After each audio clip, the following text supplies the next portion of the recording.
બોધવાળા શિક્ષણ એની આપણે ચર્ચા કરીએ. આજે આપણે ત્રીજો પોઈન્ટ અભિસંધાન દ્વારા શિક્ષણની વાત કરીશું. આ અભિસંધાન દ્વારા જે શિક્ષણ છે એ તમને નવો પ્રશ્ન પૂછાય અને સવાલ આવો પૂછાય કે પાવલોવે કરેલા શાસ્ત્રીય અભિસંધાનના પ્રયોગનું વર્ણન કરો. હવે એની પ્રસ્તાવનાની જો આપણે તો પ્રસ્તાવનાની સવાલ કરતા આ પ્રયોગ ઇવાન પેટ્રોવિચ પાવલોવે આવ્યો છે. ઇવાન પેટ્રોવિચ પાવલો એ રશિયન વૈજ્ઞાનિક હતો અને એનો જન્મ 14 સપ્ટેમ્બર 1849 રશિયાના રાયઝન શહેરમાં થયો હતો. અને એનું માતાનું નામ હતું વરોલા પાવલો. એના પિતાનું નામ હતું પીટર દમિત્રીચ પાવલો. અને એનો મૃત્યુ 17 ફેબ્રુઆરી 1936 માં થયો. રશિયન મનોવૈજ્ઞાનિક ઇવાન પેટ્રોવિચ પાવલો એ વ્યવસાય શરીર વૈજ્ઞાનિક હતો અને એ શરીરની ક્રિયાઓ જેમ કે પાચન ક્રિયા એવા અભ્યાસોને રસ હતો. આ પાચન ક્રિયાના અભ્યાસ કરતા એને એક વાત ધ્યાનમાં આવી અને એને એવું સૂક્ષ્મ નિરીક્ષણ કરતા રહ્યું કે જે આ પ્રયોગની એને સૂઝ મળી અથવા આ પ્રયોગ કરવાની એક સમજ મળી. શું જોયું એટલે એવું સૂક્ષ્મ નિરીક્ષણ કર્યું કે કૂતરાને અને એને જે પ્રયોગ કર્યો છે કૂતરાઓ પર પ્રયોગ કર્યા છે અને એનો જે પાલતુ કૂતરો હતો એ પાલતુ કૂતરાને ખોરાક આપે અને કૂતરો ખોરાક ખાય ત્યારે લાળ સરે એ સ્વાભાવિક ક્રિયા છે. પરંતુ કૂતરાને ડીશ ખાલી જોઈ છે અથવા તો ખોરાક ન મળતો છતાં એના ઉપરથી લાળ ઝરે છે. આ કેવી ક્રિયા છે? આવા પ્રશ્નોમાંથી ઇવાન પેટ્રોવિચ પાવલોને આ પ્રયોગ કરવાની સૂઝ મળી.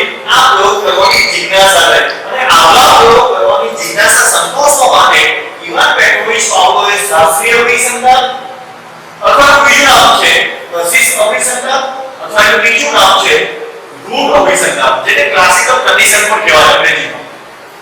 અને આ પ્રયોગ કરતા એ શરીર વૈજ્ઞાનિકમાંથી ઇવાન પેટ્રોવિચ પાવલો મનોવૈજ્ઞાનિક બની ગયો અને મનોવિજ્ઞાન એક મહામૂલ્ય ભેટ આપી આવ્યો.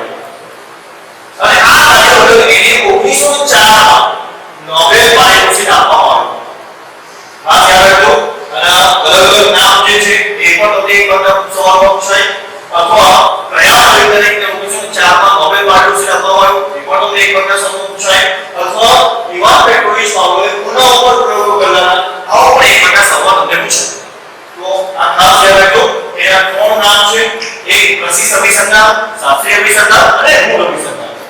જોઈએ હવે આપણે કે અભિસંધાનની વ્યાખ્યા એની વ્યાખ્યાઓ જોઈએ. શું કીધું ઇવાન પેટ્રોવિચ પાવલોએ?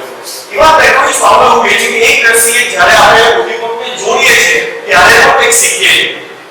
એટલે એ કીધું છે કે શીખવું એટલે કે એક દ્રષ્ટિએ જોડાવો અથવા સાધન. દાખલા તરીકે કોઈ એક ઉદ્દીપક અથવા કોઈ એક ઉદ્દીપકના સંજોગો સાથે કોઈ પ્રતિક્રિયા જોડાઈ જાય, કોઈ પ્રતિક્રિયા શાંત થઈ જાય તો એના દ્વારા બાળક વ્યક્તિ કે પ્રાણી શીખે છે. આવું ઇવાન પેટ્રોવિચ પાવલો કહે છે. અને એની સાથે સાથે કહે છે અભિસંધાન એટલે શું? અભિવત્તા સંધાન આ બે શબ્દો જુદા પડે જેનું નામ છે જોડાવો. એટલે અભિસંધાન એટલે જોડાવો. આ અભિસંધાન દ્વારા શિક્ષણ એક શિક્ષણની પેટર્ન છે, શિક્ષણની તરે છે, જેમ પદ્ધતિ છે એવું પણ કહી શકાય. અને આ જે તરે છે એ સાહચર્યવાદ ઉપર આધારિત છે. સાહચર્યવાદ એટલે શું? કે સાહચર્ય એટલે જોડાવો. દાખલા તરીકે અનુભવ દ્વારા માણસ કંઈક શીખે છે અને એના દ્વારા કંઈક બાબત જોડાઈ જાય છે અને એ મગજમાં એક આ બધી પ્રક્રિયા ચાલતી હોય અને મગજમાં ચાલતી પ્રક્રિયા જોડાઈ જવાને કારણે આપણે એક ઉદ્દીપકને યાદ કરતા બીજું ઉદ્દીપક એની જાતે યાદ આવી જાય તો એવું બાબતને અભિસંધાનમાં સાહચર્યવાદ અથવા જોડાવો કહેવાય. દાખલા તરીકે આપણે એક ઉદ્દીપકને યાદ કરીને સાથે બીજું ઉદ્દીપક યાદ આવી જાય તો એને સાહચર્યવાદ તરીકે અથવા સાહચર્ય થયું કહેવાય. દાખલા કે આપણે અજયને યાદ કરીએ અને વિજય યાદ આવી જાય. દાખલા કે આપણે ટેબલને યાદ કરીએ અને ખુશી યાદ આવી જાય. દાખલા કે આપણે બાળકને યાદ કરીએ અને બાપુ યાદ આવી જાય તો એને શું કહેવાય? સાહચર્ય થયું એવા શબ્દો કહેવાય. આ બધી ક્રિયાઓ મગજમાં ચાલતી ક્રિયાઓ તરીકે આપણે ઓળખી શકીએ. તો અભિસંધાન એટલે આપણે ટૂંકમાં એવું કહી શકાય કે અનુભવોની એવી સાધન જેમાં એક ઉદ્દીપકની ઉપસ્થિતિમાં અન્ય ઉદ્દીપકની હાજરી હોવાનો અહેસાસ થાય. ફરી પાછું શું કરીએ આપણે કે અભિસંધાન એટલે સિમ્બલ વસ્તુ જોડાવે કહેવાય. ના પણ હજુ વ્યવસ્થિત બાબતોનો કેવું હોય તો અનુભવની એવી સારવાર કે જેમાં એક ઉદ્દીપકની ઉપસ્થિતિમાં અન્ય ઉદ્દીપકની હાજરી હોવાનો અહેસાસ થાય એટલે કે એક આપણે ટેબલ યાદ આવે તો આપણે ખુરશી યાદ આવવાની શક્યતા એટલે કે બીજાની હાજરીનો અહેસાસ થાય એટલે કે એને અભિસંધાન થયેલું અને પ્રશિષ્ટ અભિસંધાનમાં એવા ઘણા ઉદાહરણો જોવા મળે પ્રશિષ્ટ અભિસંધાનની વ્યાખ્યામાં એ કહે છે કે મૂળ ઉદ્દીપક સિવાય અને એ બહુ સરસ વાત કરી છે મૂળ ઉદ્દીપક સિવાય અન્ય ઉદ્દીપક માટે સમાન પ્રતિક્રિયા આપવાનું શિક્ષણ પ્રાપ્ત થાય તો એવી પ્રતિક્રિયાને અભિસંધાન થયેલું કહેવાય મૂળ ઉદ્દીપક એટલે કે અહીંયા કહે છે ખોરાક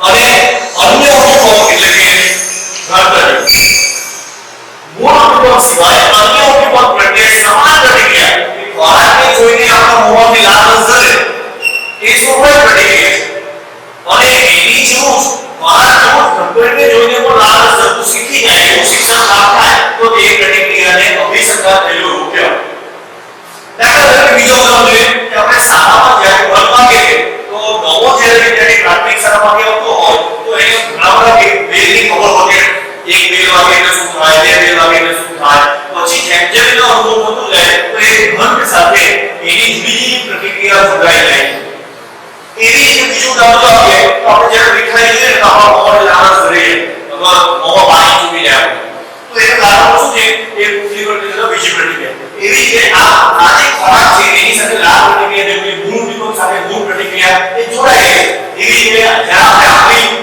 જોઈએ અથવા ખાતા હોય તો મોંમાં લાળ ઝરે અથવા બીજી કેવી રીતે આપણે શીખીએ અમે કે સર્કસ જોયું હોય તો સર્કસમાં પેલો ભાવ ઉછળીને રહી હાથ વાળી હોય તો ઉછળીને કૂદીને ભાવ નીકળી જતો હોય પણ એ ક્યારે શીખે એટલે ભાઈ જ્યારે એ ઉદ્દીપકમાં જોડાય તરીકે એ જ્યારે શીખવામાં આવતું હોય તો અંદર વાગે અને ત્યારે એ આસમાની ટૂંકો બાકી ત્યાં સુધી ટેબલ પર બેસી હોય તો જ્યારે આવું પ્રતિક્રિયા શીખવી હશે તો ત્યારે જે છોકરા જે આસમાની ટૂંકો હોય ત્યારે ખોરાક આવ્યો હશે એટલે કે ટૂંકો અને ખોરાકને જોડવું અને આ રીતે એ સર્કસમાં એ સી હોય વ્યવહાર હોય એ આસમાની ટૂંકીને બહાર નીકળતો તો એવા પ્રયત્નથી આપણે ઉભી છે કે આપણે પણ ઘણી વાર આવા બે ઉદ્દીપકોને જ્યારે જોડીએ છીએ તો ત્યારે આપણે પણ શીખીએ છીએ તો પ્રશિષ્ટ અભિસંધાન આપણે અભિસંધાનની વાત કેવી રીતે આપણે શીખીએ છીએ એની વાત તો પ્રશિષ્ટ અભિસંધાન કોને કહેવાય એની વાત આપણે કરીશું ચલો પ્રશિષ્ટ અભિસંધાન એટલે એની વાત કરીએ તો એવા પ્રયોગો આપણો કહે છે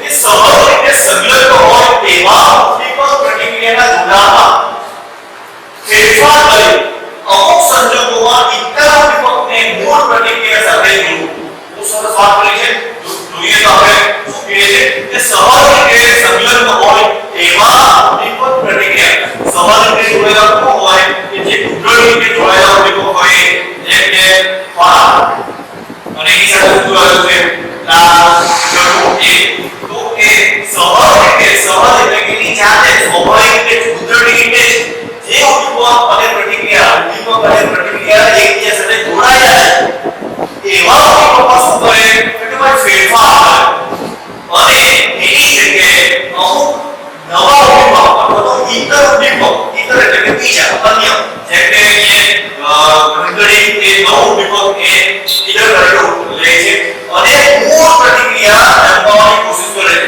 મૂળ પ્રતિક્રિયા એટલે કે આ મૂળ પ્રતિક્રિયા ખોરાક એ મૂળ ઉદ્દીપક થયું બરાબર મૂળ ઉદ્દીપક અને ખોરાક એ મૂળ ઉદ્દીપક અને લાળ પરંતુ એવો ફેરફાર કરીને અમુક સંજોગોમાં એ અન્ય ઇતર અસરો જોડીને મૂળ પ્રતિક્રિયા સાથે જોડવું એટલે અભિસંધાન અથવા પ્રશિષ્ટ અભિસંધાન અથવા સામાન્ય અભિસંધાન એ પ્રશિષ્ટ અભિસંધાનની હજુ સરળ ભાષામાં વાત કરી હોય તો બીજી કઈ આવે છે કે કેટલીક વાર એક કુદરતી ઉદ્દીપક સાથે જે પ્રતિક્રિયા ઘટી હોય જેમ કે ખોરાક જોડે લાળ ઝરતું હોય તો કુદરતી ઉદ્દીપક ખોરાક એ કુદરતી ઉદ્દીપક પણ કહેવાય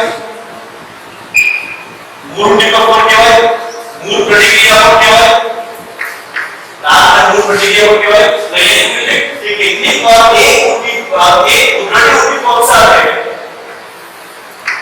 જે પ્રતિક્રિયા ઘટી હોય એ જ પ્રતિક્રિયા કોઈ તટસ્થ ઉદ્દીપક એટલે કે કો બંધ કરી દે તટસ્થ ઉદ્દીપક કહેવાય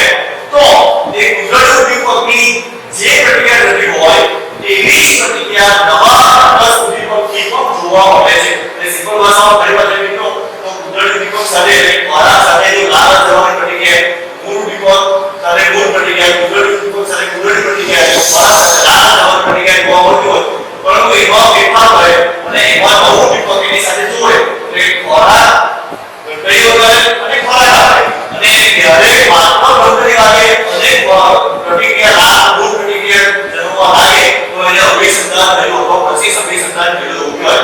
પાવલોના પ્રયોગની સમજૂતી હવે તો પાવલોએ એક મુખ્ય ત્રણે સ્ટેપ બનાવ્યું જેમાં લાળ ઘંટડી કપાય એ એવું યંત્ર બનાવીને વ્યવસ્થિત ગોઠવીને પાવલોને એ સાધન કરીને કૂતરાને ઉભા રાખે છે અને એના ગળામાં છિદ્ર પાડીને એના લાળ માપક યંત્ર એમાં જોડે છે અને જોડ્યા પછી સૌથી પહેલા મુખ્ય કૂતરાને એ પહેલા ઘંટડી વગાડે છે અને ઘંટડી વગાડે છે ત્યારે કોઈ પ્રતિક્રિયા નથી પરંતુ ત્યાર પછી ધીરે ધીરે ખોરાક આપે છે તો ત્યારે એ ખોરાક જેવો દેખાય છે તો કૂતરો એ પ્રતિક્રિયા કરે છે અને લાળ ચલાવે અને ત્યાર પછી એ ઘંટડી અને ખોરાક આ બંનેને વારંવાર કરવું પડે છે. એક પહેલા ઘંટડી વગાડે છે પછી ખોરાક આપે છે, ઘંટડી વગાડે છે, ખોરાક આપે છે. આ ઘંટડી અને ખોરાકનું વારંવાર જોડાણ કરીને સાથે કરીને એકબીજા સાથે જોડીને વારંવાર કૂતરા સમક્ષ રજૂ કરે છે અને રજૂ કર્યા પછી છેલ્લે એવું જોવા મળ્યું કે માત્ર ઘંટડી વાગે છે અને લાળ ઝરવા લાગે છે. તો પહેલો જ્યારે પ્રયોગ હતો ત્યારે માત્ર ઘંટડીની સંપૂર્ણ પ્રતિક્રિયા હતી અને ખોરાક સાથે પ્રતિક્રિયા હતી. પછી પ્રયોગ દરમિયાન એ ઘંટડી અને ખોરાકનું વારંવાર જોડાણ કરે છે, વારંવાર એક સાથે રજૂ કરે છે અને રજૂ કર્યા પછી અંતે એક સમય એવો આવે છે તો નવમી વારના પ્રયોગમાં એક કૂતરો લગભગ એ લાળ ઝરવાની પ્રતિક્રિયા ચાલુ કરી દે છે. એટલે કે ઘંટડી ખાલી સાંભળે છે અને મૂળ પ્રતિક્રિયા આવે છે લાળ ઝરવાની. તો આપણે આ પ્રયોગને હવે વિડિયો દ્વારા સમજીએ. Pavlov's aim was to discover what caused saliva to flow. He rerouted the salivary ducts to the outside of his dog's cheek so that he could collect and measure the spittle. Perhaps he thought the production of saliva might be the result of a fixed nervous reflex, like a knee jerk. 5 минут 42,5 секунды. After taking many measurements of spittle, he confirmed that the dogs drooled automatically when their tongues touched food. He called the response the salivation reflex. 4,5. Хорошая собачка. Я предлагаю поменяться. But his work started to run into trouble. As his dogs became familiar with the experimental routine, they started to fill their cheek tubes before Pavlov had a chance to stimulate their tongues. The dogs were learning to anticipate food. Pavlov tried a new technique. He erected screens so that the dogs couldn't see what was going on. Before passing meat through the hatch, he introduced a stimulus that was totally unrelated to feeding. A ticking metronome.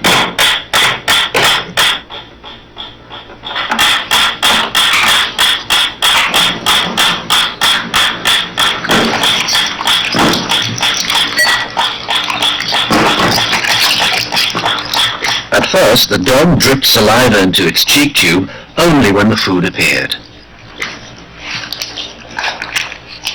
But after a number of trials, the dog began to connect the ticking with the arrival of meat.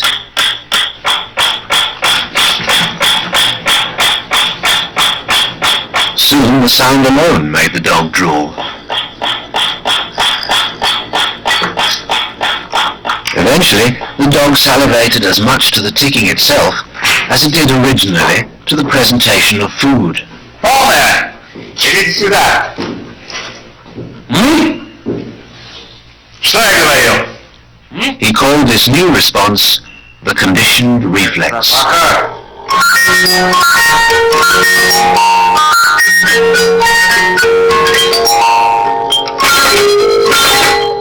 Whatever the stimulus, his dogs could soon be conditioned to produce saliva.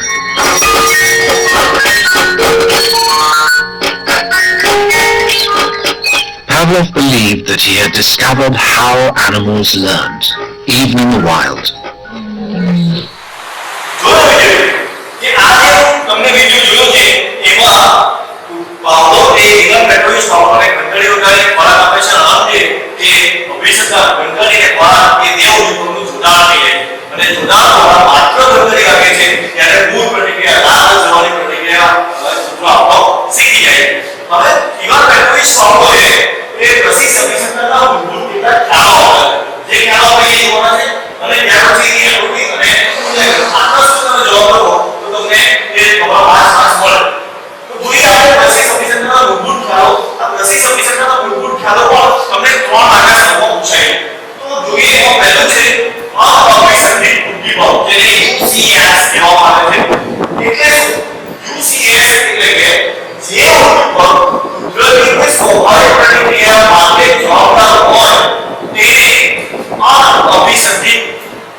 પછી even પેટ્રોલિસ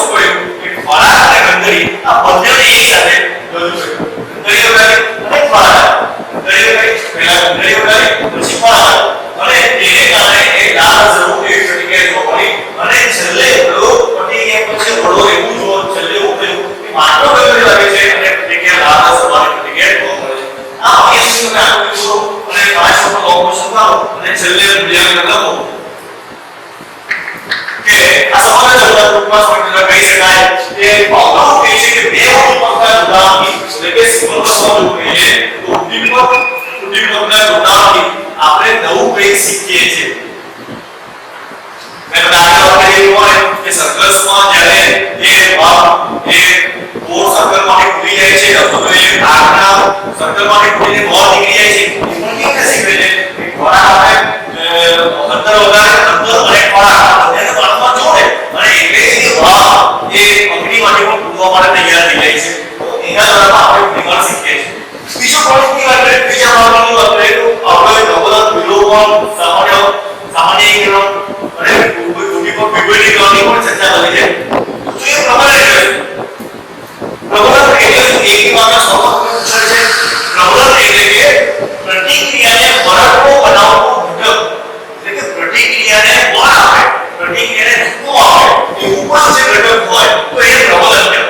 દાખલા તરીકે કૂતરાને ખોરાક આપો જો કદાચ એ કૂતરાને ખોરાક નહીં આપે તો એ કૂતરાની સાથે લાળ જવાની પ્રતિક્રિયા નહીં પણ શીખે એટલે કે બળ આપતો ઘટક એ છે પ્રબલન.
કહેવામાં આવે છે.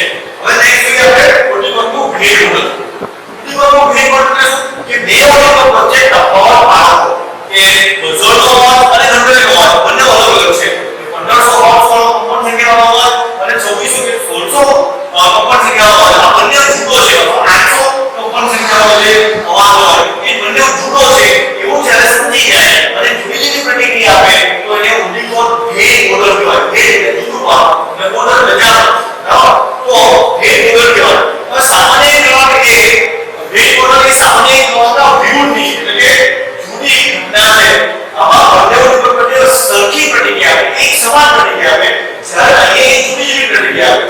દાખલા તરીકે એક ઉદ્દીપક સામે એક પ્રકારની પ્રતિક્રિયા આપે અને બીજા ઉદ્દીપક સામે બીજા પ્રકારની પ્રતિક્રિયા આપે તો એને ભેદ મોડલ તરીકે ઓળખવામાં આવે. અને જેમ જેમ આ ભેદ મોડલનો વિકાસ કરી રીતે થાય કે માણસ જેમ જેમ પ્રયત્ન કરતો જાય પ્રયત્નોની સંખ્યા વધતી જાય તેમ બંને ઉદ્દીપક જુદા છે એવું પ્રાણી કે વ્યક્તિ સમજતો જાય. જેમ કે કંપન સંખ્યાની જો આપણે 800 હોય કે શરૂઆતમાં એ બંને બઝરનો અવાજ અને જનરેટરનો અવાજ એને સરખો લાગતો હોય કારણ કે કંપન સંખ્યા વચ્ચે તફાવત હોય પણ જ્યારે બઝરનો અવાજ હોય ફરક નહીં આપવામાં આવે અને ધીરે ધીરે એને સમજ પડતી જાય તો ત્યારે ભેદ મોડલ પામવા લાગે. એટલે કે પ્રયોગોની સંખ્યા જ્યાં વધતી જશે ત્યાં એ ભેદ મોડલ પામવામાં એ સ્પષ્ટ થતું જાય છે. તો આજે આપણે નેક્સ્ટ વિડિયોમાં આપણે કારક અભિસંધાન એટલે સ્કિનરનો અભ્યાસ કરીશું. કારક અભિસંધાનનો